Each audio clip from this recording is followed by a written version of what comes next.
So this is a unit mounted in the car as it turns itself on. So this is generally the screen that I was using. It's got a small tach, oil pressure, water temp, voltage, oil temp, and your AFR. If we go home, that's your home screen. It's pretty sharp. Like I do enjoy it. It's pretty sharp. But it gives you your different options, right? So that's your gauge settings.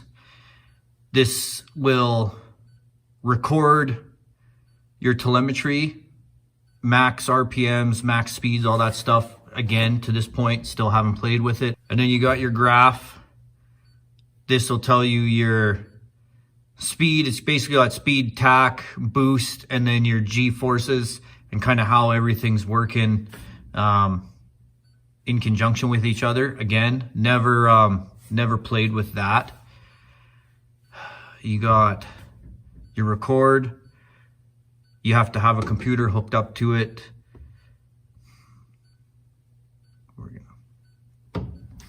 And then in your settings, just because we can, and it's kind of annoying right now, I'm going to shut this oil pressure alarm off. Oil pressure off.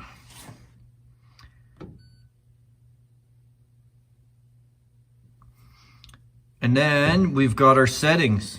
So I haven't had the battery hooked up. So you set your time and date, all that stuff.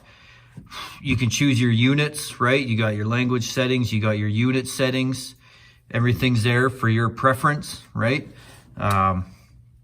We're in Canada and we kind of use a mix of everything as car guys. Still seem to read our temperatures in Fahrenheit and our speed in kilometers per hour and our pressures in PSI. It's pretty backwards. Now you've got your dimmer settings, day and night dimmer settings. They work pretty well. I leave it cranked. It's not too abrasive in the dark because generally you don't have just this pure white screen while you're driving. So the tach is kind of set. I got it set right now as a single row of lights. So as your RPMs go up, the lights just sweep across the top. You can set it for dual sets so they meet in the middle, kind of Knight Rider like.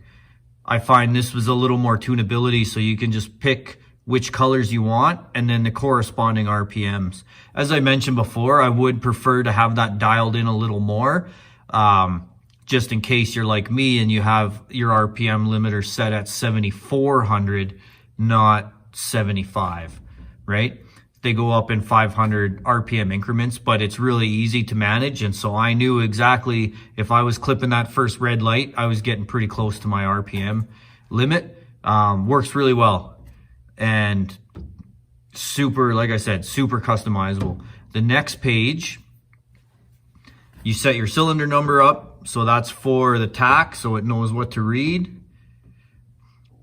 You can reset your trip odometer there. So this is your speedometer calibration. I don't have any of that hooked up, but basically if you hook it up to whatever type of speedometer you're using, and it picks up a signal, you just calibrate it. So right now it's 1-to-1.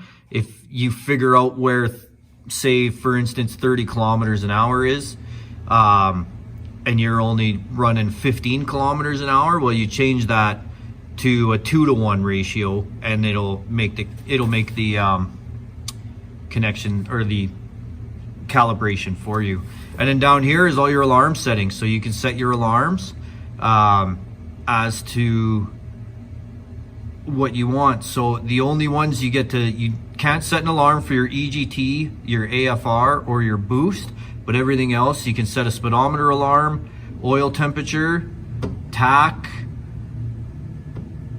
oil pressure, right? And if we say we set that oil pressure at 20, that's where I had like to set it. This red light up here comes on, that's your warning light. You can hear the unit beeping. You might not be able to hear the unit beeping. But if you do that, when you go to your gauges, it glows red and beeps at you. So that's how you know your alarm's going off. So, and then again through here, so you got 4 pages. This would be kind of your main page, speedometer, You got water temperature down here, oil temperature down here, and then your RPMs. That'd be your basic kind of street car. Go through here. This is the way I had mine set up when I was on the track. This was the screen I would use. TAC, oil pressure, water temp, voltage, oil temp, AFR, and then you pick through, you can change any one of these and you can watch whatever you'd like. EGTs, boost, if you're running turbos, anything that's important to you at the time, you can change that, and you can change it on the fly, or you can just leave it alone. Just a different setting. If you want the TAC a little bit bigger and you only want to know a couple parameters, right? And again, you can change this to whatever you'd like. If you want to know where your voltage is at all times, you got it big and clear right there. G meter, I never got a chance to use or mess around with this, but same thing. And then it'll record it on a graph, basically what your parameter is that you're wanting to see based on the G value that you're doing. So just a quick little breakdown, a little clearer view of what it looks like. Like I said, it's a super cool unit.